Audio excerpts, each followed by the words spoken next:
Mari sama-sama kita berdoa sebelum kita masuk ke dalam firman Tuhan.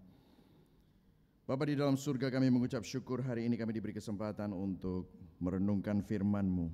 Biarlah firman-Mu yang kami baca, kami renungkan dan dikhotbahkan ini benar-benar masuk dalam hati kami, bukan hanya ada sebagai transfer informasi, tetapi benar-benar hati kami ditransformasi oleh Roh Kudus dan kuasa Injil. Dan hari ini Tuhan, biarlah setiap kami membuka hati kami, Roh Kudus cengkram hati kami, biarlah tidak ada seorang pun yang luput dari jangkauan firman-Mu. Terima kasih Bapa, kami siap mendengar di dalam nama Bapa, Putra dan Roh Kudus. Yang percaya sama-sama katakan, amin, amin. Selamat pagi saudara, shalom. Saya mengucap syukur saya bisa ada di tempat ini. Pertama-tama saya mau memperkenalkan diri saya dulu, saudara ya. Nama saya adalah Michael Christian, saya sebenarnya dari Surabaya, saudara ya. Dan tadi malam saya mengisi sesi Injil dalam pelayanan di sini, dua sesi seminar. Terima kasih Pak Gembala dan seluruh jajaran majelis yang sudah mempercayakan untuk saya juga bisa melayani hari Minggu. Saya juga ingin memperkenalkan sedikit, saudara ya. Saya baru 10 tahun di Indonesia. Sebelumnya saya 21 tahun di Amerika. Dan di antara 21 tahun itu 10 tahun saya menggembalakan jemaat di Amerika ya saudara ya. Dan setiap minggu saya berkhotbah dalam bahasa Inggris ya. Tahun 2014 saya pulang ke Indonesia. Ini adalah keluarga saya ya. Saya punya 3 anak, 1 istri saya ada di sini. Istri saya double time. Kalau saya full time, dia juga melayani di gereja. Nggak sepenuh waktu sih, dia volunteer, tapi dia koordinator worship, dia koordinator macam-macam, tapi dia juga CEO dari perusahaan kami punya perusahaan di Amerika, jadi beliau pulang balik Amerika mungkin 3-4 kali setahun ya saudara ya, dan kami menggembalakan gereja di Surabaya yang namanya Gibeon Church, dan saat ini gereja di mana saya menggembalakan juga mendoakan pelayanan saya di sini. Jadi saudara semua mendapatkan salam dari gereja kami, dan yang luar biasa gereja kami itu GBI ya saudara ya, tapi mendoakan gereja GKY. Jadi ini adalah sesuatu yang indah karena kita semua tubuh Kristus, satu di dalam Kristus. Yang setuju katakan amin. Amin. Dan saya juga bagian dari Church Planting Network yang namanya City to City ya. Kita berpartner dengan banyak gereja-gereja di Indonesia untuk mengembalikan Injil, DNA Injil ya, untuk supaya Kristus dan karya salibnya itu benar-benar bukan hanya dikhotbahkan, bukan hanya tergantung di dalam pengakuan iman kita, tetapi masuk di dalam culture pelayanan, masuk di dalam culture kehidupan jemaat dan pemuritan gereja-gereja supaya Indonesia dapat dimenangkan untuk kemuliaan Yesus Kristus. Nah, hari ini saya diberikan topik sesuatu yang sangat menarik, yaitu Injil bagi yang bergumul dengan keraguan. Hari ini topik ini bicara kepada kita semua yang sedang bergumul dengan keraguan. Mungkin saudara saat ini sedang bergumul dengan iman saudara. Mungkin saudara saat ini bergumul dan mungkin Anda skeptis, punya pertanyaan-pertanyaan yang tidak terjawab. Dan mungkin iman saudara saat ini sedang goyah. Mungkin karena saudara sedang kecewa, atau saudara sedang disakiti oleh orang Kristen, atau orang hamba Tuhan sekalipun mungkin bisa mengecewakan saudara. Hamba Tuhan kok seperti itu hidupnya. Atau mungkin saudara berdoa, saudara punya pergumulan dan doa saudara seakan-akan tidak dijawab, dan kebalikannya malah terjadi dalam hidup saudara. Dan saudara bertanya-tanya, mana Tuhan, di mana aku membutuhkannya. Seakan-akan Tuhan membiarkan aku mengalami ini semua, sehingga saudara sedang bergumul dengan keraguan. Nah, hari ini kita akan mengambil teks. Ternyata saudara kalau mengalami keraguan itu saudara tidak sendirian, karena ada sosok yang juga mengalami keraguan, yaitu yang namanya Yohanes Pembaptis. Kita akan buka sama-sama di Matius 11 ayat 2 sampai 6. Oh, sebentar saya kembalikan ya. Nah ini Matius, maaf ya saudara ya. Oke, Matius 11 ayat 2 sampai ke 6. Kita akan membacanya bergantian, boleh ya saudara ya. Saya akan membaca yang ganjil, saudara membaca yang genap. Dan kita akan mulai bersama-sama Matius 11 ayat 2. 1, 2, 3. Di dalam penjara, Yohanes mendengar tentang pekerjaan Kristus. Lalu menyuruh murid-muridnya bertanya kepadanya, "Engkaukah yang akan datang itu, atau haruskah kami menantikan orang lain?" Ayat 4, saudara. Yesus menjawab mereka, "Pergilah dan katakanlah kepada Yohanes apa yang kamu dengar dan kamu lihat.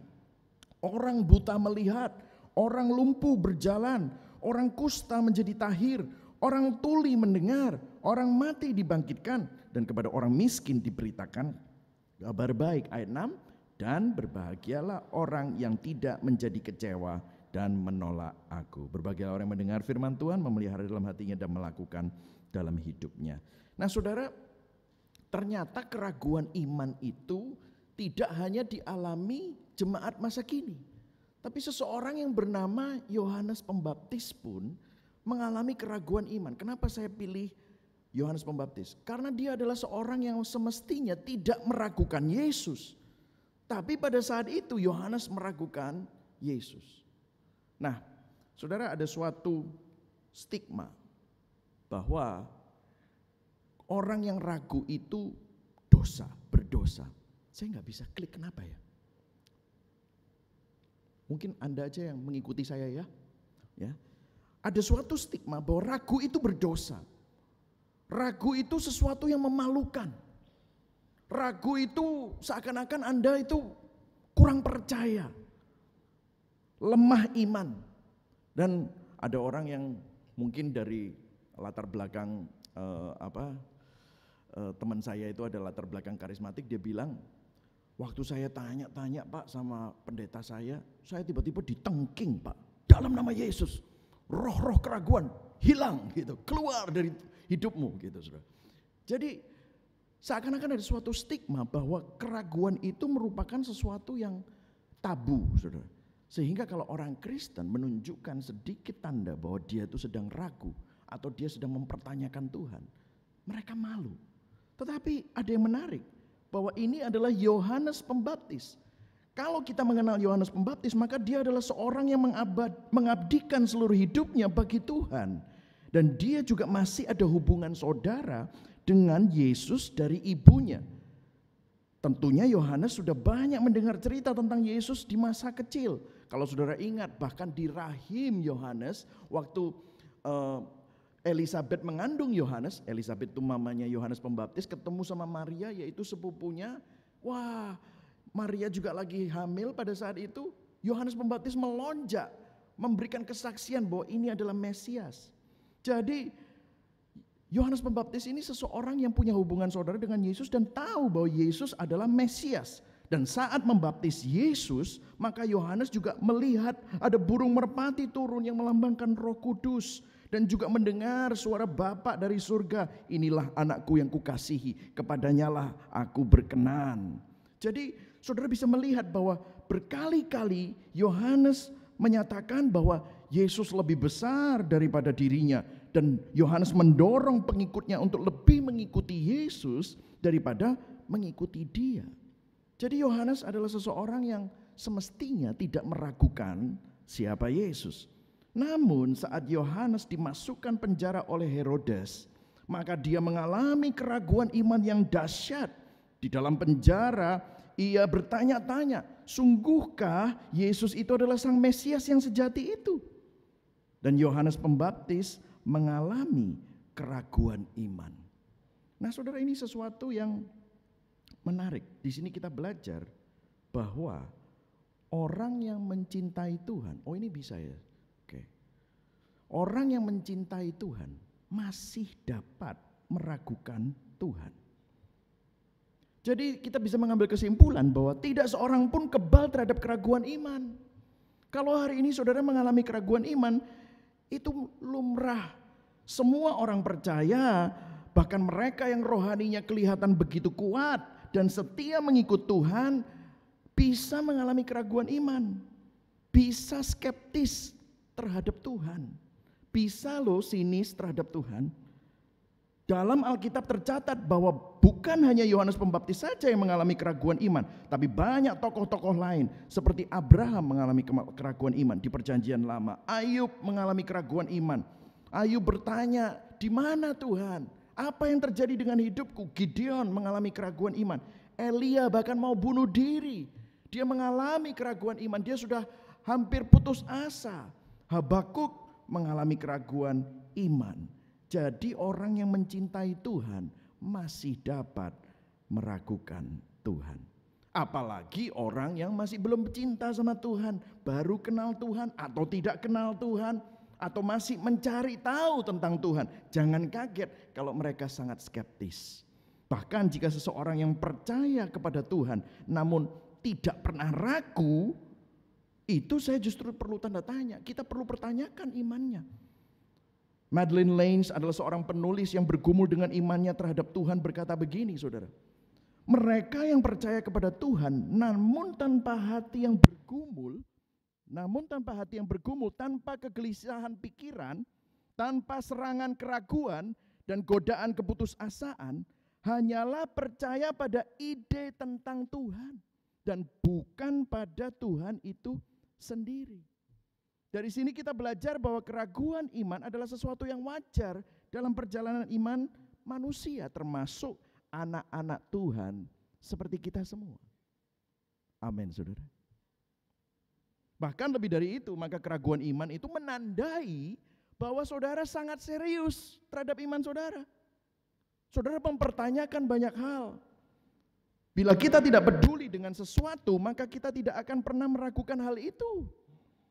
Kalau kamu gak peduli, sungguh-sungguh percaya dan berharap pada sesuatu, maka kita akan menghadapi kemungkinan-kemungkinan yang sangat besar akan keraguan.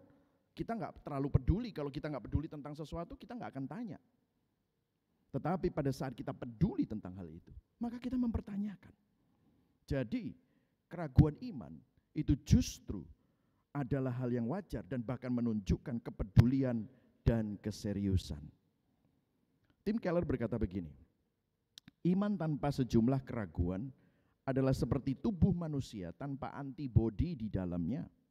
Mereka yang menjalani kehidupan secara santai tanpa pernah bergelut dengan pertanyaan-pertanyaan penting tentang mengapa mereka percaya kepada Allah dan menemukan diri mereka begitu mudah dihancurkan ketika peristiwa tragis terjadi atau diserang oleh orang skeptis yang cerdas. Iman kita akan runtuh dalam waktu singkat bila kita gagal untuk memperhatikan keraguan-keraguan dalam diri kita sendiri yang seharusnya dapat kita atasi setelah kita bersedia memasuki pergumulan yang panjang. Jadi Tim Keller dalam tulisannya ini mengatakan bahwa keraguan iman bukan hanya menandai keseriusan kerohanian, tetapi juga menjadi bagian yang Tuhan izinkan terjadi dalam hidup kita untuk mendewasakan iman kita.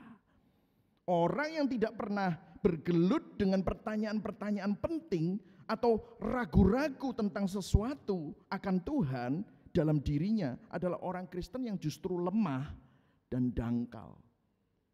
Jadi hari ini kalau saudara sedang meragukan sesuatu tentang Tuhan, Anda sedang dalam perjalanan iman bersama-sama dengan Tuhan. Anda tidak sedang ditolak Tuhan, justru Tuhan menghargai karena saudara sangat serius terhadap iman saudara. Nah, sekarang kita kembali ke teks. Apa penyebab keraguan iman Yohanes Pembaptis? Apakah penderitaan? Ada beberapa komentari yang atau mungkin artikel-artikel kontemporer yang berpendapat bahwa keraguan iman Yohanes ini disebabkan oleh penderitaan. Karena dia dimasukkan penjara dan keadaan penjara saat itu sangat kejam. Bahkan konon orang yang dimasukkan penjara, Herodes, itu saking kejamnya ada cukup banyak yang bunuh diri karena mereka sangat menderita di dalam penjara itu. Mungkin Yohanes sedang mengalami keputusasaan sehingga berharap pada Yesus untuk dapat membebaskan dia dari penjara. Ini tafsiran-tafsiran ya saudara ya. Dan dibebaskan dari penjara dan kematian. Jadi dia berpikir Yesus akan muncul menjadi pembebas, tapi kok tidak kunjung datang. Jadi dalam pendapat ini maka banyak yang berpikir bahwa Yohanes meragukan Yesus sebab Yesus tidak kunjung datang untuk menolong dirinya, bukankah dia Mesias? Nah, pemikiran semacam ini kelihatannya masuk akal sebab penderitaan yang berat dapat menggoncang iman kita, memang benar.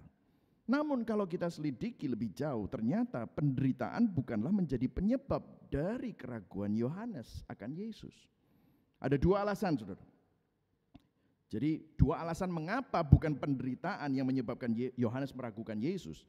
Yang pertama, Yohanes adalah seseorang yang sudah biasa menderita dalam pelayanan. Dia lebih banyak menghabiskan waktunya di padang gurun sendirian. Makan sehari-hari makanannya adalah belalang dan madu. Jadi penderitaan bukanlah alasan bagi Yohanes untuk mengalami keraguan iman terhadap Yesus. Yang kedua alasannya adalah Yohanes tidak pernah meminta supaya Yesus bisa membebaskan dia dari penjara. Kalau sudah lihat ayat 3, dia cuma hanya tanyakan kepada Yesus apakah dia adalah orang yang kita tunggu-tunggu atau kita harus tunggu orang lain lagi. Jadi kalau penderitaan bukan menjadi penyebab dari keraguan Yesus, apa yang menjadi penyebab keraguannya? Karena alasan Yohanes meragukan Yesus bukan karena penderitaan. Nah, saya menemukan ada suatu penafsiran yang menurut saya sangat to the point. Penafsiran ini disampaikan oleh D.A. Carson, seorang pakar Alkitab. Dia mengatakan begini, penyebab keraguan Yohanes disebabkan karena Yohanes Pembaptis memiliki konsep yang sempit dan salah tentang Yesus Kristus. Yohanes memiliki pandangan yang sama dengan pandangan mayoritas orang Yahudi saat itu, bahwa pada zaman Yesus mereka percaya bahwa seorang Mesias adalah figur yang bersifat politis, yang akan membebaskan bangsa Israel dari penjajahan Romawi dan akan membawa bangsa Israel kembali kepada kejayaan sebagai bangsa yang besar di antara bangsa-bangsa lain.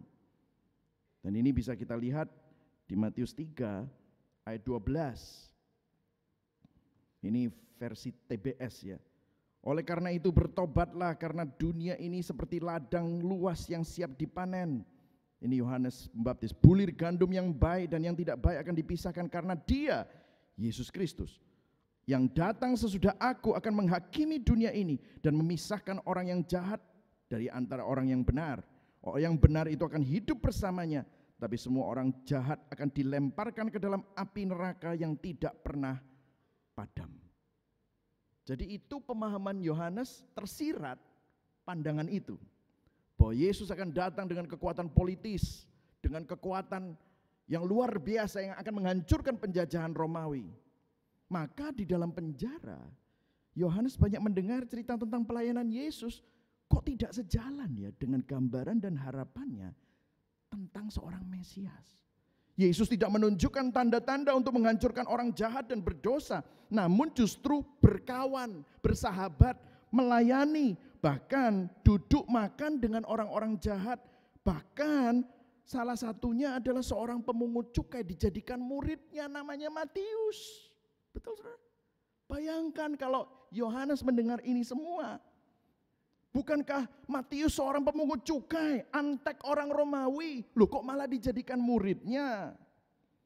Yesus bahkan diceritakan pernah menolong seorang perwira Romawi. Betul, masih ingat ceritanya? Yesus menolong perwira Romawi. Bahkan sampai Yohanes di penjara, maka dia tidak pernah mendengar bahwa Yesus sedang membangun masa untuk melawan Romawi atau memulai perlawanan terhadap penjajahan Romawi. Ini yang menyebabkan keraguan iman sehingga Yohanes berkata kepada Yesus, sungguhkah engkau Kristus, sang Mesias yang sejati, yang kita tunggu-tunggu? Benarkah Yesus adalah sang Mesias sejati? Itu yang menjadi pertanyaan Yohanes Pembaptis. Nah, apa yang kita bisa pelajari di sini, saudara? Untuk saudara dan saya yang sedang meragukan sesuatu tentang Tuhan. Dari sini kita bisa belajar bahwa seringkali sumber keraguan kita, sumber keapatisan kita, sumber keskeptisan kita, skeptisisme kita, dari mana asalnya? Bahwa keraguan iman karena ada konsep tentang Tuhan yang sempit dan salah, saudara. Saat konsep kita tentang Tuhan itu berbeda dengan keadaan kita, kita pikir Tuhan akan menyembuhkan kanker saya. Kita pikir Tuhan akan memberikan terobosan keuangan bagi hidup saya. When our hope doesn't match our circumstances. Waktu harapan kita bahwa Tuhan akan melakukan sesuatu buat kita ternyata tidak terjadi. Dan kita melihat keadaan kita, loh kok seperti ini, seakan-akan Tuhan membiarkan saya. Disitulah kita mulai bertanya. Katanya Tuhan baik, katanya Tuhan setia. Saya sudah setia loh. Kok begini hasilnya? Ini yang terjadi. Kok ada hal buruk yang terjadi dalam hidupku, katanya Tuhan baik. Kok doaku tidak dijawab? Itulah yang seringkali terjadi dalam hidup kita. Bukankah begitu, saudara? Philip Yancey dalam bukunya Bukan Yesus Yang Saya Kenal, The Jesus I Never Knew, dikatakan begini, pemahaman yang tidak utuh dan sempalan tentang Yesus bisa menyisakan sebuah celah dalam hidup kita yang kemudian terisi dengan ambisi, ekspektasi, dan naluri manusia yang tercemar oleh dosa. Mungkin saat ini saudara mengalami hal ini, pergumulan, dan saudara punya pandangan tentang Yesus yang tidak utuh. Saudara punya Yesus versi saudara sendiri. Dan itu dicemari, ada celah, dicemari oleh ambisi kita, ekspektasi kita, naluri manusia yang berdosa ini. Makanya waktu ini seringkali kita sering ragu, mungkin pada saat pandemi sampai sekarang Anda belum dipulihkan, menggoncang hidupmu, bertambah buruk pada hidupmu. Tapi saudara perhatikan pertanyaan Yohanes dan jawaban Yesus. Kita kembali ke ayat kita. Matius 11 ayat 2 dikatakan, di dalam penjara Yesus mendengar tentang pekerjaan Kristus. Saudara lihat itu. Lalu menyuruh murid-muridnya bertanya kepadanya, engkaukah yang akan datang itu atau haruskah kami menantikan orang lain? Tapi lihat jawaban Yesus. Saudara stop dulu sampai di sini ya. Yesus bisa langsung jawab, engkaukah yang akan datang itu? Yesus bisa langsung jawab ya. Dan sampaikan, ya aku yang kamu tunggu. Namun jawaban itu tidak mengubah konsep dan visi Yohanes yang sempit tentang Mesias. Kalau jawabannya cuma ya. Betul saudara? Tapi lihat jawaban Yesus. Dia mengutip Yesaya 61. Menarik saudara. Yesaya 61 menggambarkan bahwa Mesias adalah bukan sosok politis. Yesaya 61 menggambarkan Mesias itu bukan seperti yang diharapkan oleh mayoritas orang Yahudi saat itu, tetapi Mesias adalah sosok yang penuh belas kasihan kepada semua orang. Dia melayani semua orang dan bukan sekedar figur yang militeristik atau hakim yang membinasakan orang-orang jahat. Ayat 4 kita lihat yang merah. Yesus menjawab mereka, pergilah dan katakanlah kepada Yohanes apa yang kamu dengar dan kamu lihat. Ayat 5, orang buta melihat, orang lumpuh berjalan, orang kusta menjadi tahir, orang tuli mendengar, orang mati dibangkitkan. Dan kepada apa saudara? Orang miskin diberitakan apa saudara? Kabar baik, Injil. Dalam kitab Yesaya memang membicarakan gambaran Mesias secara utuh. Mesias bukan hanya sang hakim, tetapi dia juga adalah hamba yang menderita. Mesias juga digambarkan sebagai sang putra Allah. Seringkali seperti Yohanes, kita lupa akan kompleksitas gambar Yesus ini. Kita melihatnya secara sempit, bahwa sang Mesias itu kita hanya melihat sisi Mesias sebagai apa yang kita mau. Di dalam kasus ini, Yohanes Pembaptis melihat sisi Mesias Yesus seharusnya jadi hakim dan pejuang yang memperjuangkan nasib orang Yahudi. Tetapi jawaban Yesus yang terakhir itu sangat menyentuh, dikatakan begini. Matius 11 ayat 6. Berbahagialah orang yang tidak menjadi apa saudara? Baca sama-sama. Kecewa dan menolak aku. Bahasa asli menolak itu skandalizo. Dalam terjemahan aslinya skandalizo. Skandal itu artinya sesuatu di luar apa yang kita anggap wajar atau sepatutnya. Skandal membuat kita tersandung dan kecewa. Jadi di mata Yohanes, maka Yesus itu sudah menjadi skandal buat dia. Sebab Yesus sudah di luar apa yang menurut Yohanes sepatutnya. Dan itu mengecewakan dia. Dari sini kita belajar sesuatu, saudara. Bila pengenalan kita akan Yesus sempit dan salah, maka kita pasti akan menemukan Yesus sebagai skandal yang mengecewakan. Coba kita introspeksi hati kita. Bila pengenalan kita akan Yesus mungkin versi Yesus kita sendiri, maka kita perlu bertobat. Jadi permasalahannya bukan pada Yesus, permasalahannya bukan pada Tuhan, tetapi pada konsep kita yang salah tentang Tuhan, terutama atas pribadi Yesus Kristus. Sebab itu Yesus menolong Yohanes bukan cuma hanya jawab, ya aku sudah datang yang kamu tunggu. Tetapi Yesus menolong Yohanes dengan cara mengajaknya kembali kepada firman, yaitu pada apa yang Alkitab ajarkan tentang siapa Mesias itu secara lengkap dan tepat.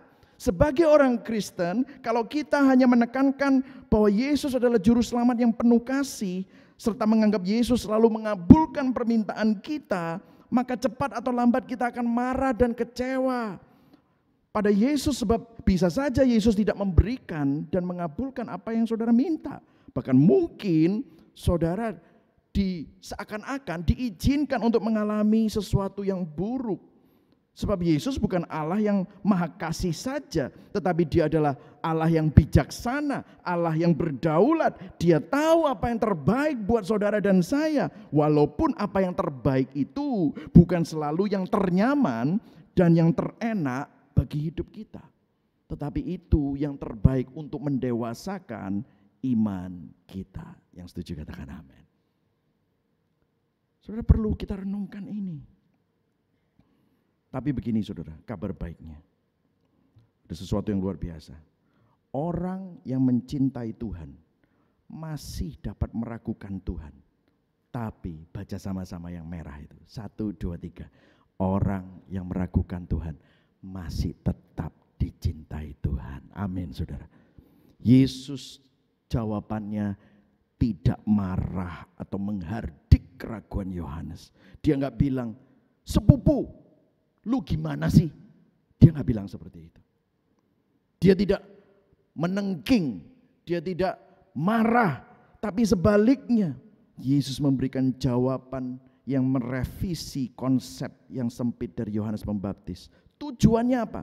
Supaya Yohanes menyadari kesalahannya dan diperbaharui dalam imannya kepada Yesus sebagai Mesias yang sejati.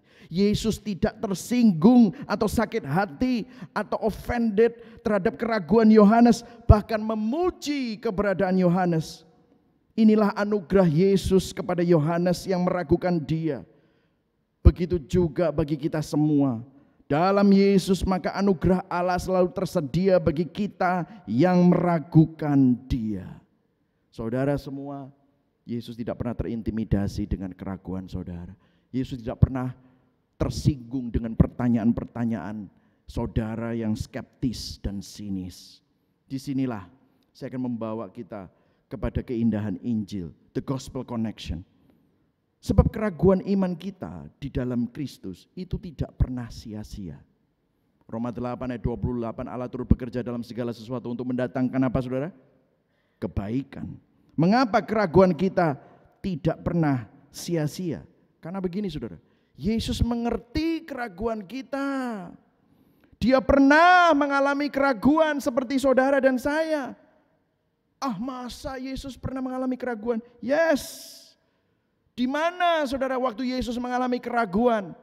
Kalau saudara masih ingat, Yesus mengalami keraguan di malam sebelum dia disalibkan.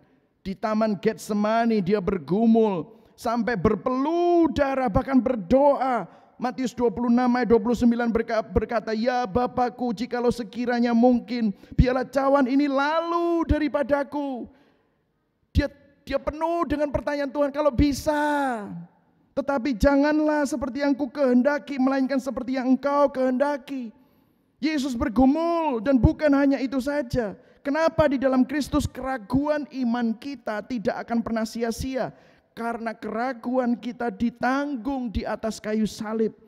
Di atas kayu salib Yesus masuk ke palung terdalam dari samudera gelap yang berisi segala perasaan buruk yang dapat dialami oleh manusia. Yesus satu-satunya manusia yang sempurna yang pernah hidup di bumi ini dan mencintai Bapaknya dengan sempurna, tetapi mengalami ditinggalkan oleh Bapaknya. Sehingga dia harus berteriak, Allahku, Allahku, mengapa engkau meninggalkan aku? Persis seperti kita yang bertanya, Tuhan di mana engkau? Pada saat aku membutuhkan engkau. Tetapi Yesus mengalami itu secara real. Dia seharusnya tidak pernah ditinggalkan, tetapi dia ditinggalkan. Sesungguhnya apa yang terjadi waktu dia berkata seperti itu? Yesus sedang menggantikan posisi saudara. Yesus menggantikan posisi kita. Seharusnya kita yang berteriak dan ditinggalkan Allah di tengah segala keraguan, kegelisahan, kekecewaan, kesedihan, dan keputusasaan. Tetapi Yesus harus mengalami semua itu untuk menggantikan kita. Kenapa? Sehingga kita yang sekarang ada dalam kebimbangan, ada dalam kegelisahan, ada dalam keraguan, dapat berseru kepada Allah. Dan Allah berjanji dia pasti akan memperhatikan saudara dan saya. Yesus berseru dan seluruh surga membisu. Supaya apa? Saat kita sekarang yang ragu terhadap Tuhan, waktu kita berseru kepada Tuhan, maka Allah akan bekerja di dalam segala sesuatu, termasuk keraguan kita, untuk mendatangkan kebaikan bagi kita. Hari ini Tuhan mengerti keraguanmu. Hari ini Tuhan mendampingi saudara dalam keraguanmu. Will you trust God? Maukah engkau percayakan keraguanmu kepada Tuhan? Di dalam Kristus, keraguan iman kita tidak pernah sia-sia. Hari ini, apa yang saudara ragukan tentang Tuhan? Tuhan mendampingimu. Bawalah keraguanmu kepada Yesus. Nah, secara praktikal, bagaimana kita membawa Yesus kepada mereka yang sedang mengalami keraguan? Mungkin saat ini saudara tidak sedang mengalami keraguan, saudara sedang baik-baik saja. Tapi saudara kenal sama seseorang. Saudara tahu, mungkin kakakmu, mungkin sepupumu, mungkin sahabatmu, mungkin pasanganmu sedang bergumul dengan keraguan. Bagaimana kita membawa Yesus? Kan kita suruh bawa keraguan kita kepada Yesus. Saudara yang sudah percaya kepada Tuhan bisa datang kepada Tuhan. Bagaimana dengan mereka yang saat ini gak mau deket-deket sama Yesus? Karena mereka mungkin sedang skeptis. Bagaimana kita bawa Yesus kepada mereka? Saya kasih secara cepat sebelum saya akhiri langkah praktisnya. Yang A ya. Secara intensional, gunakan istilah atau kata-kata yang mengena untuk memicu diskusi lebih lanjut dalam upaya menjawab masalah fundamental mereka. Apa sih yang mereka ragukan? Masalah fundamental manusia itu saya kemarin sempat bicarakan di seminar. Itu apa? Kejahatan, penderitaan, kematian. Mungkin saat ini mereka sedang dijahati orang. Mungkin mereka saat ini sedang mengalami penderitaan. Coba kita ajak diskusi, jangan dihakimi, jangan bilang percaya saja, gitu. Nggak bisa. Itu namanya kita tidak berempati. Atau mungkin mereka sedang mengalami pergumulan eksistensial, mereka merasa ditolak. Pergumulan eksistensial itu apa? Dikasihi, diakui, dihargai, dicintai, diterima. Ya. Mungkin saat ini mereka sedang bergumul dengan eksistensial mereka. Berikan ruang untuk berdiskusi, jangan dihakimi dulu, jangan dinasehati langsung. Tapi pahami apa yang menjadi masalah mereka. 1 Petrus 3 ayat 15 dikatakan begini, ini untuk orang-orang yang berapologetika ya. Tetapi kuduskanlah Kristus di dalam hatimu sebagai Tuhan dan siap sedialah pada segala waktu untuk memberi pertanggungan jawab kepada tiap-tiap orang yang meminta pertanggungan jawab dari kamu tentang pengharapan yang ada padamu. tetapi haruslah dengan lemah lembut dan hormat dan dengan hati nurani yang murni, supaya mereka yang memfitnah kamu karena hidupmu yang saleh dalam Kristus menjadi malu karena fitnahan mereka itu. Jadi saudara, kadang-kadang pada waktu kita bicara sama orang yang sedang skeptis, sinis, apatis, sikap dan nada kita, mungkin yang saudara katakan itu betul. Tapi kalau sikap dan nada kita itu kasar, menghakimi, kita tidak menampilkan Kristus. Tapi waktu kita seseorang yang sudah ditebus oleh Kristus, maka kita tampilkan Kristus. How we say it matter. Tampilkan itu. Yang kedua, saudara, B. Secara intensional berikan ruang bagi orang yang untuk berproses dalam iman mereka. Kalau mereka bertanya, saudara, 80% dari jemaat kami itu milenial dan lebih muda dari milenial. Jadi banyak sekali anak muda, saudara. Ya. Dan pertanyaan mereka aneh-aneh. Pertanyaan mereka itu kadang-kadang susah dijawab. Tapi kadang-kadang pendeta, hamba Tuhan, orang Kristen lama, majelis, leader, itu pales jawabnya. Jadi apa yang terjadi? Sudah, tidak usah banyak tanya, percaya saja. Iman itu melampaui pikiran. Oh, kelihatannya rohani, saudara. Tetapi pertanyaan-pertanyaan itu harus dihargai. Karena kalau mereka nggak peduli, mereka nggak nanya, saudara. Mereka hanya tinggal pergi aja, nggak ke gereja lagi. Tapi kalau mereka masih mau datang ke gereja dan tanya sama saudara, tanya sama papa, tanya sama mama, anak-anak kita, coba tanya, aneh-aneh kan pasti tanya. Tapi kalau mereka masih tanya sama kita, dan kalau kita belum tahu jawabannya, cari tahu, hargai, izinkan pertanyaan, izinkan keraguan, karena dari situ justru menunjukkan, sekali lagi saya mengingatkan tadi poin saya tadi, keraguan iman adalah hal yang wajar dalam hidup anak-anak Tuhan. Bahkan menunjukkan apa saudara? Kepedulian dan keseriusan atas apa yang kita percayai. Yudas 1 ayat 22, baca sama-sama yuk, 1, 2, 3. Tunjukkanlah belas kasihan kepada mereka yang apa? Ragu-ragu. Saya berdoa, biarlah di tempat ini jadilah sebuah komunitas dan gereja yang penuh anugerah terhadap para peragu, skeptis, sinis, apatis. Saya harus mengingatkan untuk supaya kita menjadi gereja yang memberikan anugerah kepada mereka. Reasoning, penalaran tidak menjamin pertobatan. Di mana kita taruh kepercayaan kita pada waktu kita berhadapan dengan orang-orang yang suka ragu. Di 1 Korintus 1 ayat 17 sampai 18 dan 24b saya bacakan buat saudara.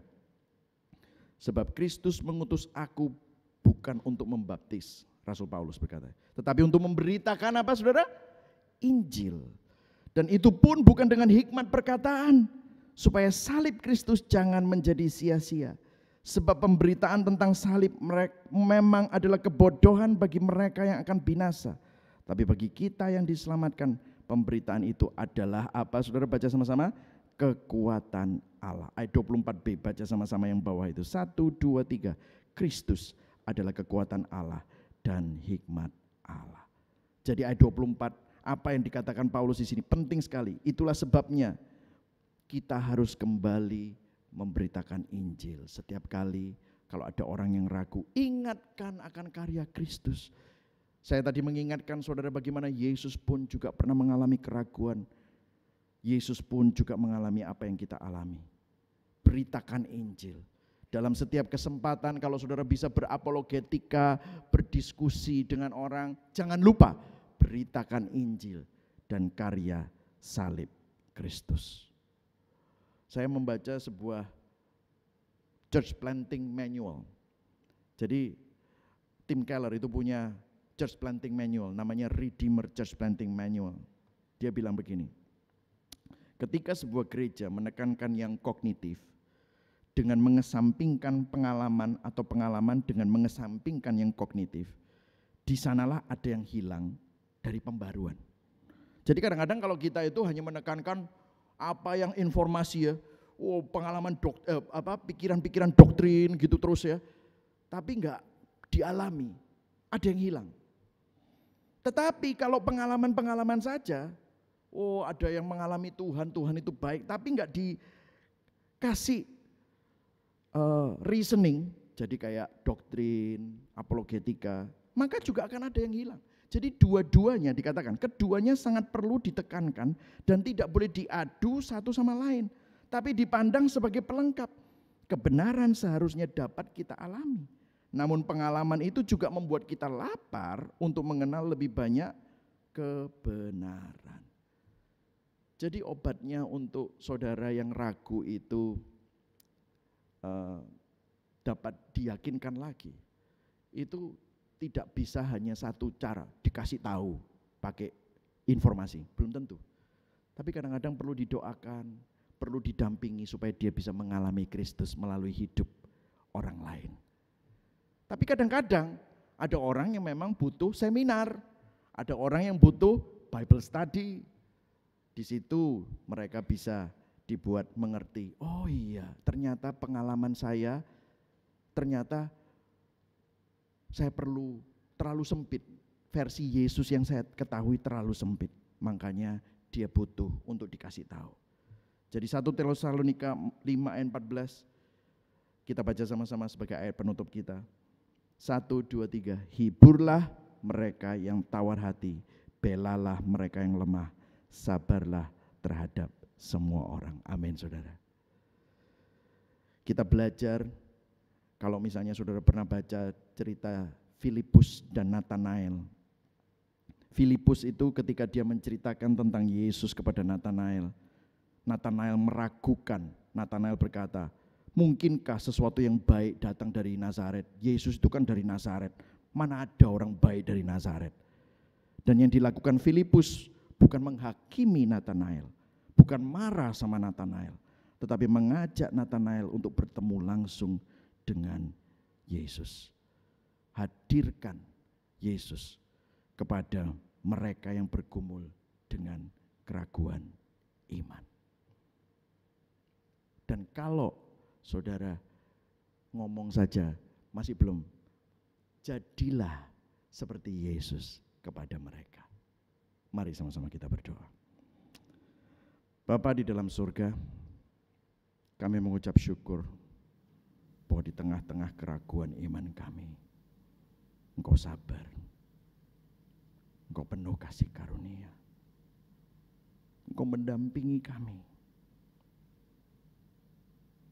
Bahkan Engkau yang harusnya tidak perlu menjalani salib, Engkau harusnya tidak perlu ada di Taman Getsemani berpeluh darah, tetapi Engkau yang